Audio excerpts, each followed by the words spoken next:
Ayun, mga kabayan, tayo bibili na rin buntot ng baka. Siyempre, napakasarap naman nito. Luluto tayo nito. Saan pa tayo bibili? Hindi din kay Pauline Anday Frisbee.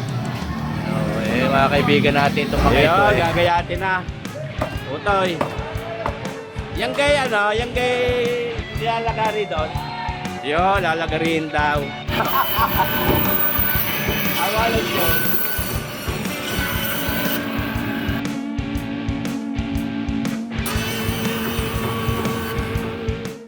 Ayan, mga kabayan, narinig tayo sa Pasaysay at ito ating ipiprepara na itong ating buntot at puil ng baka. Nabili ko, ay naku naman, talaga namang napakasarap nito. Ay siyempre ating huhugasan maigi yan. Siyempre naman, buntot yan at puil. Pero sabi ko sa inyo, pagka malinis ang preparasyon natin niyan at maganda pagkakaluto, wala tayong aalalahanin diyan at ni amoy niyan wala kayong maamoy na kakaiba.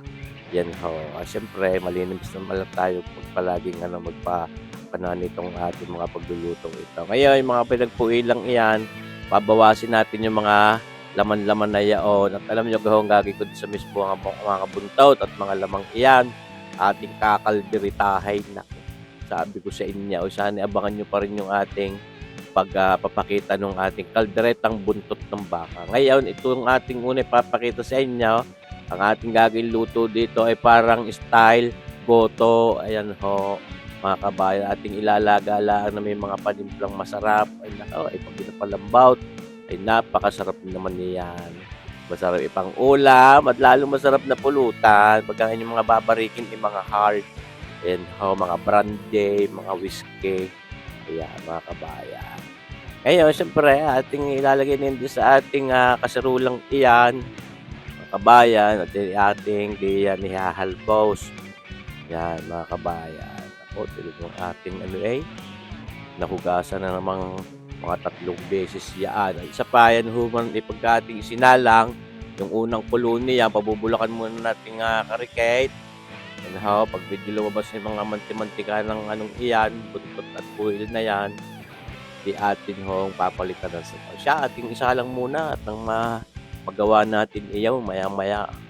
Yan ho, sinalang na natin diyan sa ating alan at yan ay ating pabibilisin ng video, bumulak agad, ng kumulo agad iyan. Tatakloban, siyempre, ng mabilis. Ayan nga, nagkukuto anong papagayaan, labas ng mga scam, mga impurities na yan. Kaya kung nga yan yung mga lansa, mga kakaibang amoy at lasa, syempre, parang sagay malinis na malinis yan. Alam mo, walang inilambot pa diyan at yung lasa niyan ay nadidiyan pa din sa ating Pero yung mga lansa niyan at mga kaibang lasa ay ating maaalay sa pamamagitan ng pagpapakulong papagayaan.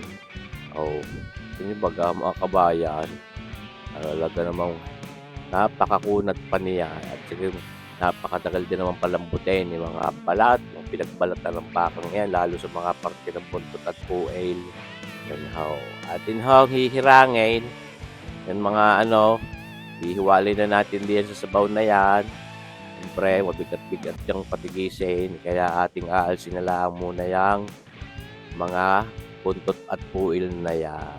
Mga kabayan. At itatapon natin yung pinagpakuluan natin yun. At kaya kung ngayon hindi natin kailangan yun. Yan, mga kabayan.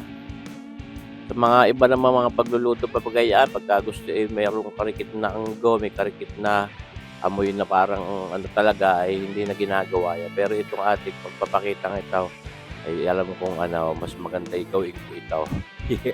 At yan patanggal natin yung kakaibang amoy at lasa niya. Napalitan na natin ng tubig at sinalang na uli natin, tataklo at pinakulo na uli natin ng papagayaan. At binibisita, binubuklat, binabalik, haluin natin iyan. Siyempre, mga kabayan, yung mga nasa sa ilalim, may mga papunta sa ibabaw, yung mga nasa ibabaw, yung mga papunta sa ilalim. Yan. Para balanse ang pagkakapagluto natin. Yan. Kita niyo ba ito mga kabayan? Kita niya, malinis na yung sabaw niyan, hindi na katulad nung kanina nating unang pinaghalbusan. At yung tatakloban ulit, at ang yan ay mapalambot natin, siyempre. Yan naman ay hindi ko muna para palambutin ng wagas diyan dahil ho yung mga pinagpuntutan ay ating kakalderetahin nga. Eh dapat ang maging lasa niyan ay di yung mismong lasa ng kaldereta, hindi yung pagkakapaghalbos na yan, mga kabayan. Kita nyo ba gayan? Kaya ating hihirangin na mismo yung mga pyesa, yung mga part na ating isasama sa kalderetang buntot ng baka. Naku, abangan nyo rin ho mga kabayan. Sabi ko sa inyo, napakasarap din naman ho ng kalderetang buntot ng baka. Kaya kita nyo ba gaya mga kabayan, hihirang na natin. Yan yung matigas pa, makunat pa yan. At talagang ang lasa niyan ay natitiyan pa rin sa mga parts na iyan, sa mga piyesang iyan, mga kabayan. Kita nyo gahaw. Nabibilis natin ng video, siyempre, nang kayo hindi mainit. Saus, marsipaw, tawaray. Yan ho, wala na. Oh. Palalambutin naman natin ngayon sa ating titimplahan na yun kung ating halbos kanina wala yung timpla. Ngayon itong ating sabi ko ngay parang goto ito. Meron tayong bawang, pamintang buo, sibuyas, asin, saka 2 pirasong beef broth cubes na yan. Dahil kakarikit naman ho ang karne diyan, ang laman, eh siyempre para mapatingkad natin ang lasa niyang ating gotong puil ng baka. Yo, di ba gaho? Masarap na yan. Ako nga, pero bibilis natin ang video nang kay hindi mainit. Natin lalagyan din ito, siyempre. Hindi pwedeng mawala yan at yan ang talagang pangkumpleto ng mga ganyang klase ng paggugoto o paglalaga niyang ating baka. Yung ating tanglad na yan. Lemongrass, mga kabayan. Puno naman nag-aayay na din sarap ay para mapapaigo pa baw na eh. Pag nalutaw, ika ko sa inyo, mapapaigo pa baw kayo mga kabayan. Yan ho, pagkalipas pa ng mga 1 oras, ang ating papakuto diyan, ating haalisin na itong lemongrass yan, nabusbus na. Yan ho, diba, hindi natin lalantakan, kaya pwede na nating alisin iyan. Nakuha na natin yung lasa at amoy niyan, yung aroma niyan. Ay, kita nyo koto-kotoan na yan. Malambot na. Naglalapot-lapot na rin ang karikit ng sabaw. Sa inyong napapanood na yan, mapapahaplas na sa hapag ng barikan. Oh, kita nyo bagahaw, luto na yan. Ay, kumpleto na ang sarap. Pero hindi ko pinakaalatan iyan dahil ating gagawan niya ng sausawang, kalamundeng, patay, siling mahanghang. At nakapaw ay igop abaw kayo, mapapabarik ng husay.